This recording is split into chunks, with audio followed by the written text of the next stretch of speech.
Subscribe to our YouTube channel and press the bell icon to get the latest updates. It was a tough day for someone like me who is a cricket buff but also a political buff, because I talk about politics for a living. So the Prime Minister chose to speak in Rajya Sabha exactly at the same time in his reply to the debate, at exactly the same time as the cricket match was going on. In fact, at that point, Washington Sundar and Ravichandran Ashwin, both from Tamil Nadu, were going strong. So it was a tough choice. So someone like me had no choice but to keep toggling channels. After that, however, I listened to the Prime Minister's speech carefully. It's an hour and 7 minutes long speech. We are not getting into all of it. What is relevant for today's discussion or today's decluttering is about 25 minutes when he talked about the Farm Reform Acts and where does he stand there, because that was the first detailed statement from him. It was also a statement from the floor of the House. So to that extent, it is very significant, and I find very important and very interesting insights there, and I will come to those in just a minute.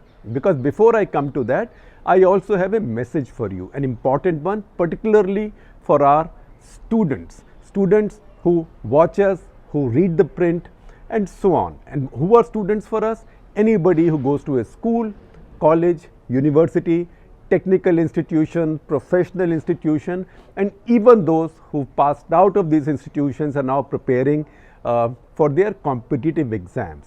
We treat them all as students. And don't worry, this is not a call for subscriptions, because last time I talked about subscriptions, I had said that we'll soon come up with a very, very attractive scheme for students. So I'm not doing that right now. Don't pay us anything to watch us or to read us. That is not the idea. The idea is to bring your voices into the larger debate in the country. Because what's happened in India, it happens in all democracies. What happens in India is that the opinion industry has become confined or become sort of oligopolistic control of just a bunch of crony opinionists. That includes me also, because what is it? You want something on this issue, call Mr. A. You want something on that issue, call Ms. B, because we all know each other, and that is how it goes on. So about 50-60 bylines in India control all of the debate. Same people, same bylines can write from farming to defense to foreign affairs to politics to cricket. I know that many of you must be smirking, thinking that I'm like that. So that is the reason I know that I do all of that, that I realize, I accept that we need more voices in our opinion, in our debate. I go to colleges, I talk to students all the time, and I am inspired by how refreshing, how irreverential and how well informed they are. So why can't we get their voices in the mainstream debate? So that is why we have this product called campus.voice or CV. Remember how important CVs are for you as you go looking for jobs. So you check one important box on your CV by saying, I've been getting published at ThePrint.in, in elite company among all these purana papis, जिन्होंने हिंदी में कहते हैं घाट घाट का पानी पिया है, who've been writing opinion on this and that, because we take you that seriously. So you write for us. We are also not giving you a subject or a question, because that amounts to infantilizing you. I realize that. So you write about whatever irritates you, inspires you, angers you, pleases you, wherever you think you can bring in more wisdom, and wherever you think people like Shekhar Gupta are talking rubbish and they have to be shown the mirror. Please do that in a civilized way, which I am sure all of you will do, and write to us. What we will do is every week we'll take at least 3 of these articles and give them first, second and third prizes. What happens in this case is, see how you benefit. First of all, you join this elite group of debaters all over the country, and that will then put you at par with everybody else, because we don't have a junior senior league. We have the same league. You are in the same big league. Second, Just in terms of your CV, that's a box to check on your CV that I get published at ThePrint.in in the company of all these people, all these dadas. I am also taken seriously. We will share what you write on social media. I will also share it on my handle, so you get very wide readership as well. And finally, or maybe I should have said that first, you get a bunch of very attractive prizes.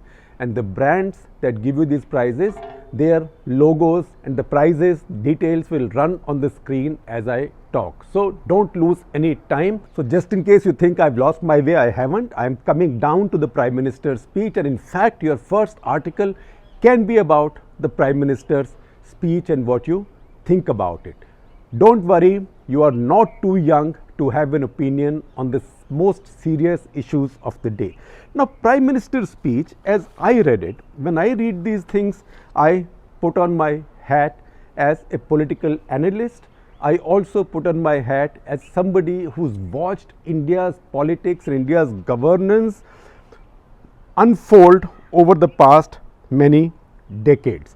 So let me give you the essence of the Prime Minister's speech on Farm Reform Acts.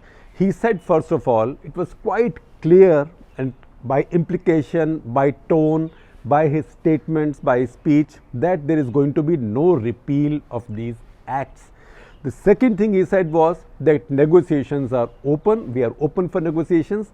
Come and talk. In fact, I don't believe that there's been any unpleasantness in the negotiations so far between my agriculture minister and the farm leaders. So he said, I'm saying it from the floor of the house, his words, that come for negotiations, the doors for negotiation are open. I will give an analytical point on that, which is that one mistake the government has made so far is to register these very serious cases under very serious offences against all the farm leaders.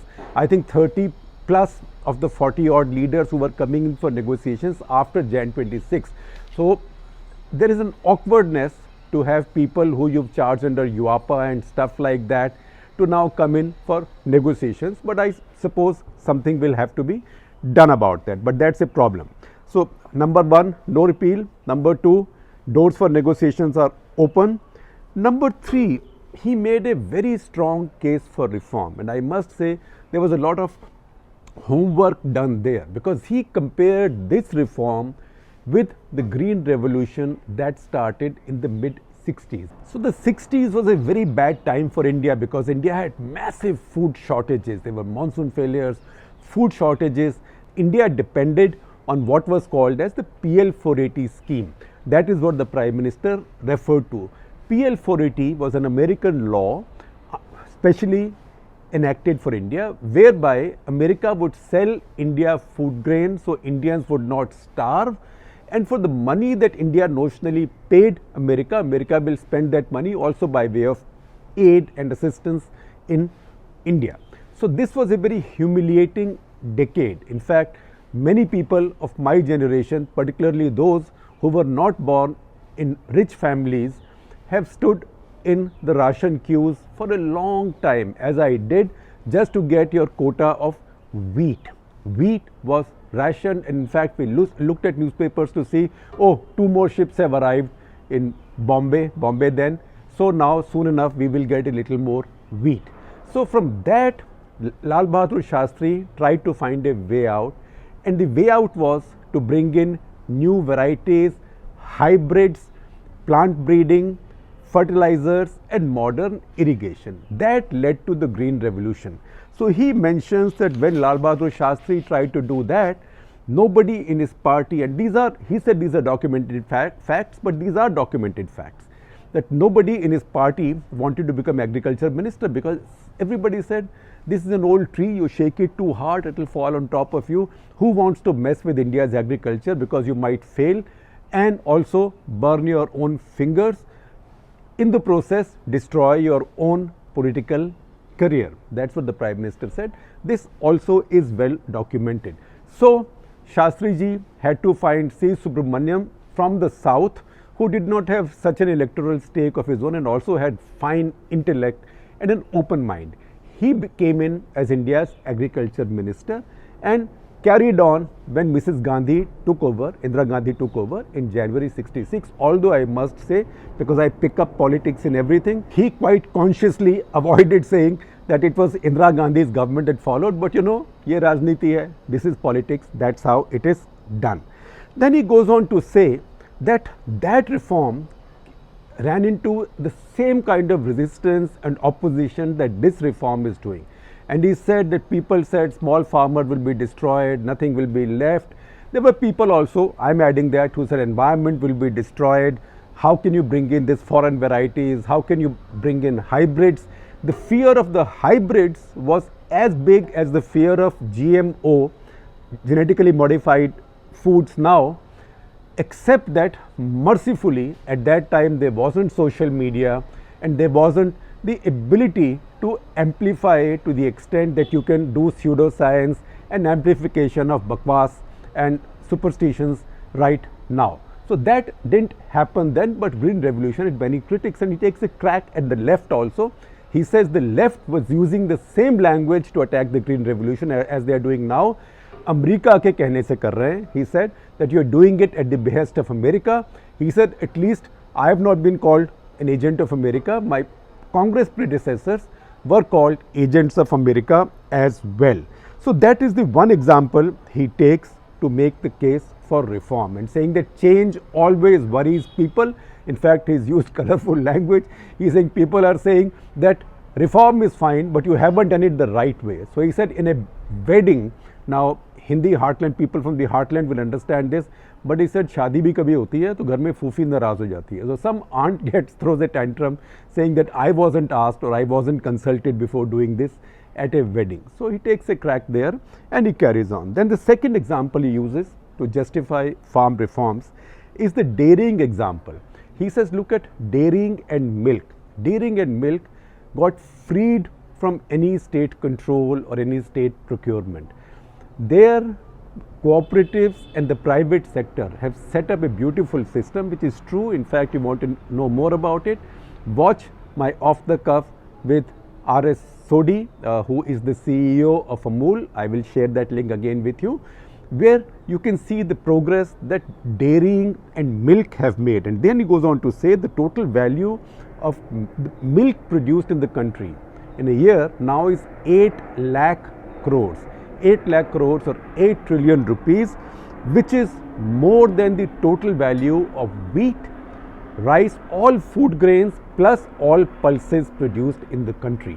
And he says that, see, milk and dairy now accounts for 28% of the value of all agricultural produce in India. So what we have done with dairying can also be done with agriculture if you bring in the markets, etc. That's his pitch. Then addressing obviously people in Western UP, that is Rakesh Tikait, and also leaders of RLD, Rashtriya Lok Dal, that is Jayant Chaudhary, Ajit Singh, who've now been making common cause with the Tikaits. He directs attention at them and he quotes from Chaudhary Charan Singh. Chaudhary Charan Singh was known to be this great farm leader, became Prime Minister very briefly of the country. So he said that in 1970-71, India carried out an agricultural census. You know, we have a decennial census, so there was a 71 census.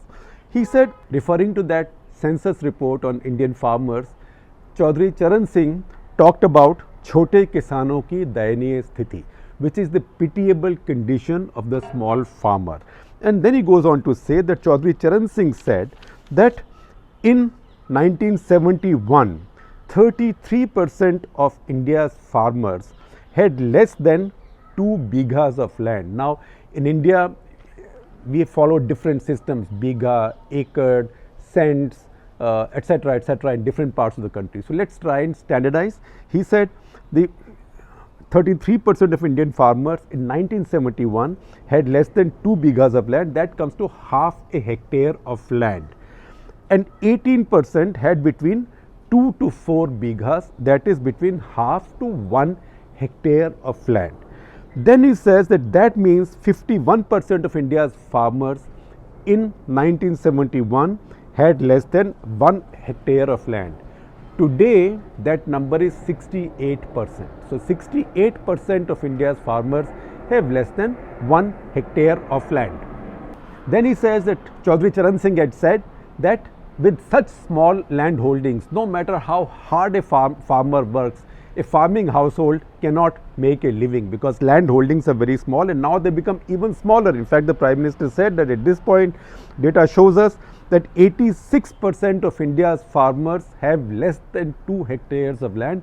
That also makes it very difficult to do any profitable farming, particularly grain growing activity, my words not his, on such a small piece of land, and that adds up to about 12 crore farming families. So that's a lot of people.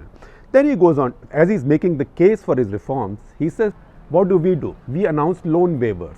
And he says, takes a crack there. I don't know whether loan waivers are about farmers or about elections and votes. But we announced loan waivers. Who gets the benefit of loan waivers? The small farmers don't get it, because loan waivers are for those farmers who have borrowed from banks. Small farmers, a large number of them, do not even have bank accounts. So how can they borrow from banks? So it is not the small farmer who benefits. So now it is important to reach out to the small farmer, and that is what my reform plans to do. Then skipping decades ahead, he brings in Dr. Manmohan Singh, who was sitting in the house, and he says, Dr. Manmohan Singh is sitting in the house, don't listen to me. At least those who are making a U-turn on these farm reforms should listen to him, because he says that every party has talked about farm reforms, and many have done this in the states in their own ways. Each party has done something of that which actually is correct. Then he says that I will quote from Dr. Manmohan Singh, and he reads that quote in English, and he said that Dr. Manmohan Singh said, to realize the potential of vast Indian agriculture, you have to marry it or bring it close to large open markets, which is what he said I am trying to do now. So why is the Congress party opposing me? Then he goes on to talk about protests, and that is where the sharpest part of this speech comes, and I think this is also something that will politically endure. We have a view on it, which you will see in our 50-word edit today, that he is probably giving too much importance to activists or people who tweet, etc., because governments can't get irritated so easily like this. Nevertheless, he says that there are many kinds of people. He says कुछ श्रमजीवी होते हैं, people who live by their labor, by their hard work. कुछ बुद्धिजीवी होते हैं, some are intellectuals, and some are आंदोलन जीवी. कुछ आंदोलन जीवी होते हैं, which means some people live off agitations. So they are, I am translating it, professional agitators. And then he goes on to say कि जो आंदोलन जीवी होते हैं वो परिजीवी भी होते हैं. परिजीवी, if you are not a Hindi medium type, परिजीवी means parasite.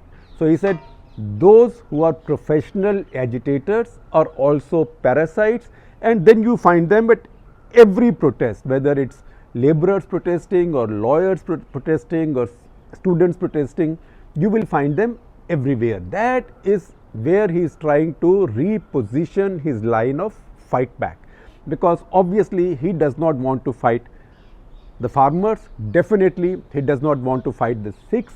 There is a lot said for the need to respect Sikhs. There is a lot of advice that nobody should say a bad thing about the Sikhs. They have done so much for the country. Punjab has suffered so much. There is also a crack at Pratap Singh Bajwa of the Congress, saying that you were calling everything wrong with the BJP and the democracy that we have under the BJP. I thought you were coming close to you were just one step away from talking about the emergency in 1984. So that was harking back to what happened to democracy in Congress party's times. So there were copious tributes to Punjab and to the Sikhs. So you can see that he wants to disengage from that.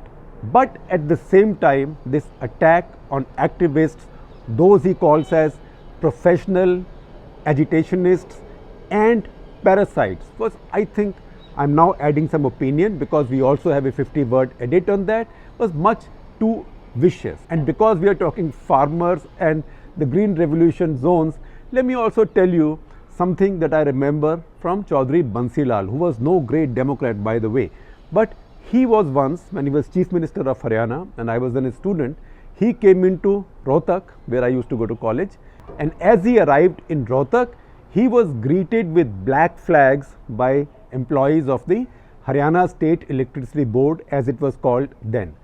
And Chaudhary Bansilal stood in front of them, held a microphone, and he said, भाइयों, आप मुझे काले झंडों से डरा रहे हो इनसे, मैं तो राजनेता हूँ, हम राजनेता काले झंडे से नहीं डरते हैं। और मैं बंसीलाल तो बिल्कुल नहीं डरता हूँ। जब मैं पैदा हुआ था, वो थोड़ा हरियाणवी में बोला था, मैं हरियाणवी में नहीं बोलूँगा आपके आगे।